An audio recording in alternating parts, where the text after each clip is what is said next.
dhulbahanta waa arageenni cali saleebaan waa arageenni dashiisna waa arageenni ugaar saleebaan waa arageenni xebelow waa arageenni waxaas wax la og yahay waay السلام عليكم ورحمة الله وبركاته وأدين سلام يا صومالية ميل والبود أدونك دعالي ديسك جوكتان وولالكين محمد إبراهيم عمر وبرنامج كلا وآد وقيمة بدنيدين وذا سان بلان قادني وحان هورو شاقني إن آن بنان كسور ديكي دونو نين والبو وشاقا كدكتا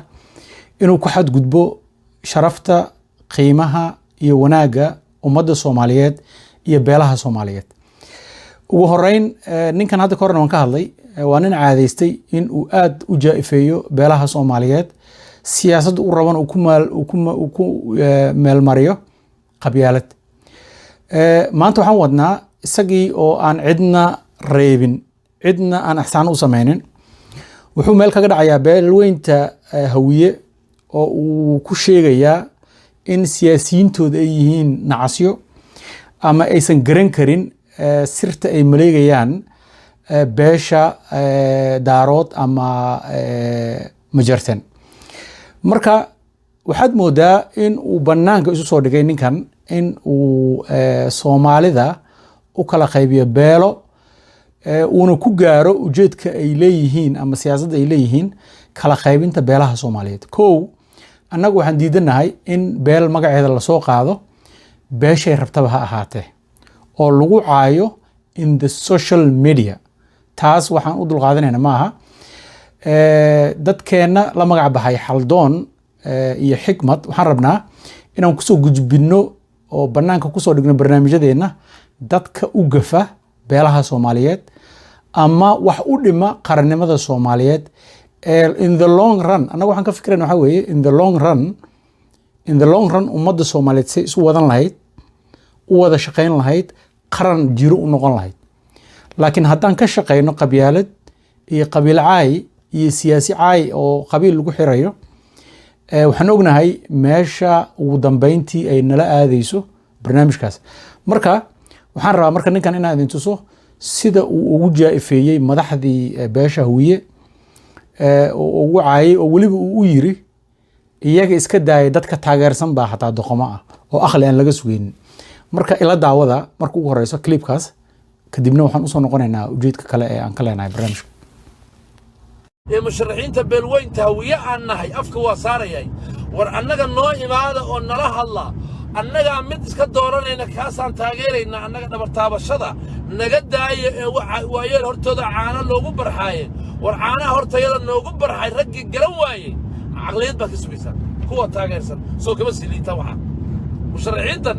waxay garan waayeen war annaga rag waaweyn baa nahay dalkan soo hogaamiyey dhabarka taabashada naga daaye hortayada noogu barxa annagaa iska soo saarayno kaa musharaxa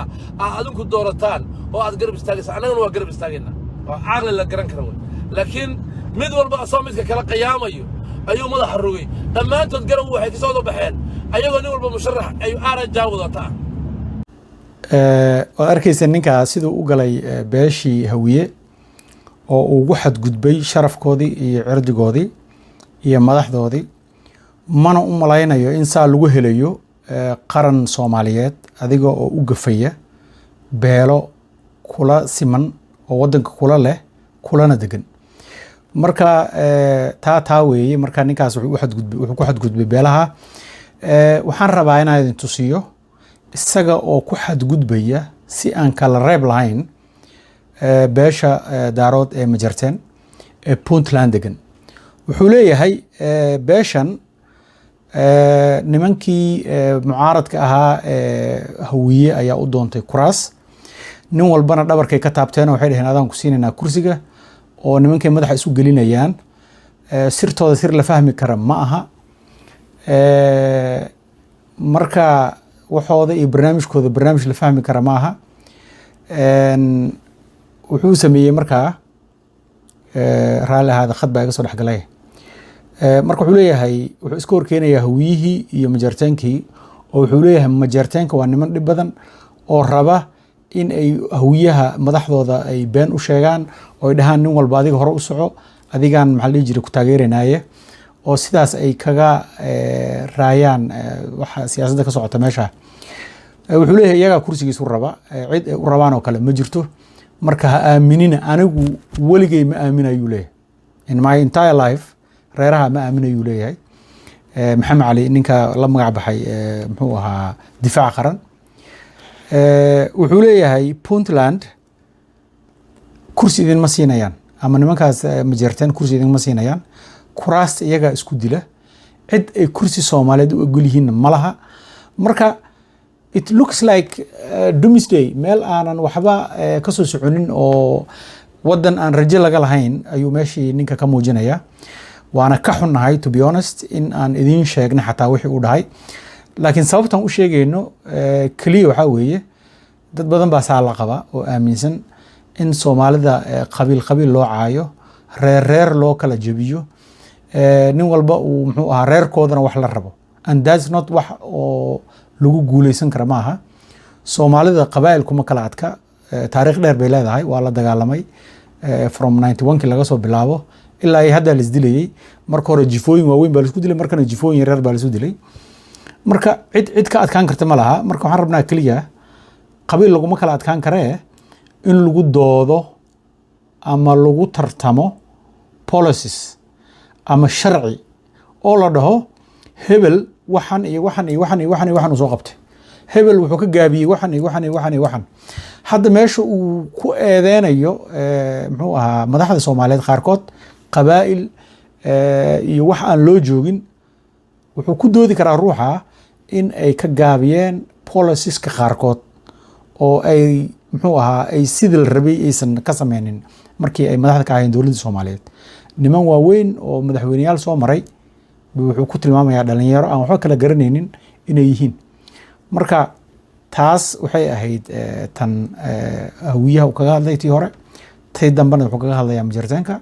marka asagana ila dhageysta waxa uu reerka leeyahay sababta ila dhageysta idin leeyahayna waxaan rabaa kaliya in an evidence idin noqoto oo aragtaan waxa aan sheegayo in aan wax aniga iska keenay ama malaawaal aysan ahayn oo yihiin factories jira dadkana waa dad la daawado oo influence ku leh society-ga ama ummadda ay ku dhex nool yihiin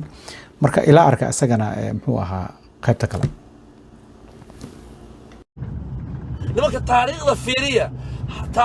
fiiriya nimankan Maxamuud Salaaman baa la yiraahdaa ay wax isma ogolo wax ayagana wax soo garan kursiga qof uma ogolo ana hadda idin sheegay war taariikhda eega Ali Yusuf ninka la yiraahdo maxaa hubiyay kursi asaga isku qabseen boqor Cismaan Soomaaliyeed waa inaad fahantaan macnahan taariikhda dadka aan noocaas aan garanayn baa nimanka ku gaasoomayay nimankaani kursiga ma bixiyaan war xilli jaahiligi ayaa sandaladii Ali Yusuf iyo boqor Cismaan isku qabsadeen oo boqor Cismaan naf ku baxsaday oo caaray hobyo aaday oo yiraahdo hawiyaasan qabsanaya Umar Abdirashiid Ali Salmaarka maxaa loo dilay soo kursiga ma fahmaysaan macnaha nimankaani waxaan ma bixiyaan shaqo kuma kuraasta waxaas shaqo kuma dhaqankaaba ma lahanba kursigu waa isku dilayaan qofku waa ku dilayaan inaad marka fahantaan baa la rabaa waxaana in ayagana isma ogolo qofina uma ogolo hadda Puntland taasay ku heshiiyeen saddexdeena iyo sana dhaafin hagbadaas gacanta ah macnihii waxyaalo badan oo soo dhacay bay ka fahmeen Cadda Muuse Cabdullaahi Yusuf ku heshiin lahaa oo dagaalku inta ka dhacay علي محمد عيسى هبل علي جامع روحان إن هذا معناها فهمتان بالرباها كبعد حرر بيدكتين صدق هذا ما دافته صدق هذا حق بدينا ما دافته قفنا صوت داخلي كرنا ملهن أنا قاعد أتكلم إيش واركتين وإحنا دين شيء جاي نين ونين عاديستي إن وساء وقالوا بلها Soomaaliyeed marka waxaan hore u ballan qaadnay in cid walba oo ku xadgudubta beelaha Soomaaliyeed aan banaanka soo dhigayno cid looga gabanaya ama cid looga cabsanayana aysan jirin qabiilku raba ha ahaado ama qabiil yar ama qabiil weyn ninkii wax ka sheega Soomaaliyeed ummadda Soomaaliyeed annaga xaldoon haddaan nahay iyo xikmad waxaan rabnaa banaanka soo dhigno because waxaan ognahay qabaa'il haddii laga sheekeeyo ama qabaa'il wax lagu maamulo in aan la gaari doonin qarannimo Soomaaliyeed oo sharaf leh oo nin walba cizi iyo wuxuu rabo ku noolaado Soomaaliyana ay ku degto sida Soomaaliya saa ku degi mayso marka arrinka keenaya inaan ka hadalno oon kor ugu qaadno oon rabno in aan sheem gareyno ama ku ceebeyno ruux walba oo ku xadgudba beelaha Soomaaliyeed hadduu fahmo in la fahmay oo la sheegayo waxaa laga yaabaa inay joojiyaan edeb darrada ay ku wadaan ummadda Soomaaliyeed dhexdeeda. waa idin salaamayaa meel walbood adduunka ka joogtaan Soomaaliyay. haddii aadan weli subscribe noo dhihin waxaan kaa codsanaynaa inaad subscribe noo dhahdo, ummaddana aad u qaybiso wanaaga iyo fiicnida aan rabno inaan ummadda Soomaaliyeed usoo gudbino. Subscribe, share, comment waa idinka wada suganaa insha Allah dhammaantood. waxaan idin rajaynayaa khayr iyo baraare, Soomaaliya oo daacad iyo nabad noqota, iyo in Ilaahay xilka noogu dhiibo dad aamin ah, ummadda u cadaalad fala, ummadda aanan been u sheegin, oo sidii Ilaahay uu ku ogyahay ummaddan u dhaqa. Ilaahay hanoo keeno. waxaa la dhahaa ummadda hadday helaan maamul caadila oo Ilaahay ka cabsanaya, waxay gaaraan ujeedooyinka ay adduunka iyo aakhiradaba ka leeyihiin. marka waxaan rabnaa adduun iyo aakhiraba inaan liibaano. waxaan idinka codsanaynaa marka inaad informationka qaybisaan, cid walba ood gaarsiin kartaan aad gaarsiisaan. waa idin salaamaya. waa walaalkiin Maxamed Ibraahim Cumar